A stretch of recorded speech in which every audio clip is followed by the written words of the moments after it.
Good morning. It is a hot one today in North Carolina. I think they said with the humidex today it's supposed to be like 110. Woo!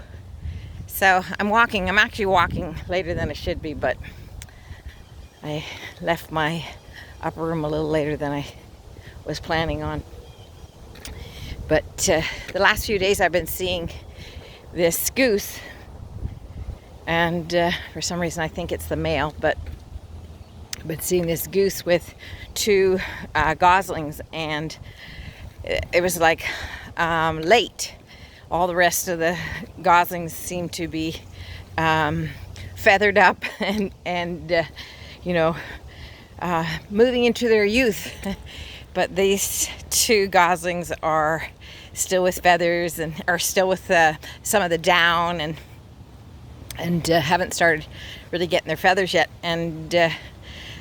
But the last week I noticed that it was only one of the parents with the babies, and geese are always together, like the mother and father are always together with their babies. And so I think something happened to one of the parents, and so this parent is now raising these two babies by itself, and my understanding is that they do mate for life, so it will be a lonely existence for this one after this time. And anyways, it made me think about, we have a lady in our neighborhood that her husband just died, and so I haven't seen her out much, but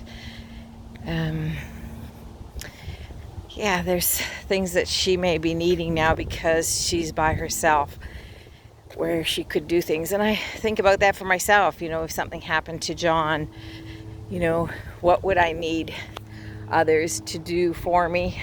Who would I need to come alongside of me to help me get through life? And so many times when we are going through our days, we are thinking about our life and what's going on and the hardships that we have, and we can be really hard on people around us. So they don't move fast enough, they stopped when they shouldn't have, they're grumpy, or they're always sad, and we can get impatient with them, but not even knowing what's going on in their lives. And it made me think about Jesus, how sweet he was to the people, and how he always noticed when something was going on with somebody, when somebody was hurting in the crowd. He could pick them out of the crowd and know that something was going on with them, and that in his spirit something was checked, that this person needed someone to come alongside and love them, encourage them, whatever it might be. And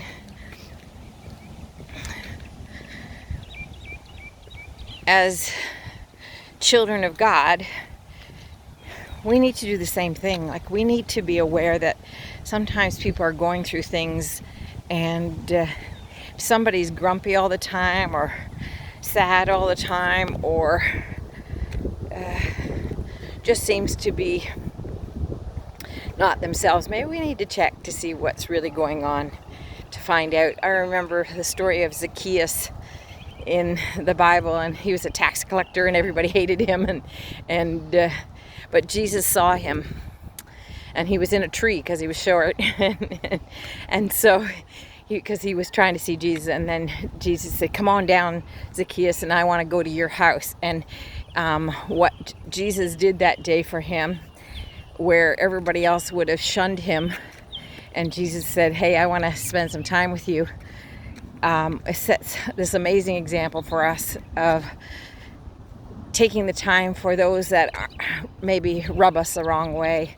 Sometimes there's people that are like sandpaper in our lives, and that we need to spend the time with them, and to actually set aside what we think and find out what's actually happening in that person's life and why they're like that. So I'd encourage you today to look around you, just to pay attention, even to the people that are closest to you, that maybe they seem a little different right now and you've been angry with them or frustrated with them because they're not the same. Maybe something major is going on in their life. Maybe they just lost someone. Maybe they are just going through discouragement or depression or anxiety or fear of something, and they just need somebody to come alongside of them. So today, I'm sure there's someone that you can come alongside of and be the hands and feet of Jesus today for that person. Have a great day. Stay cool today.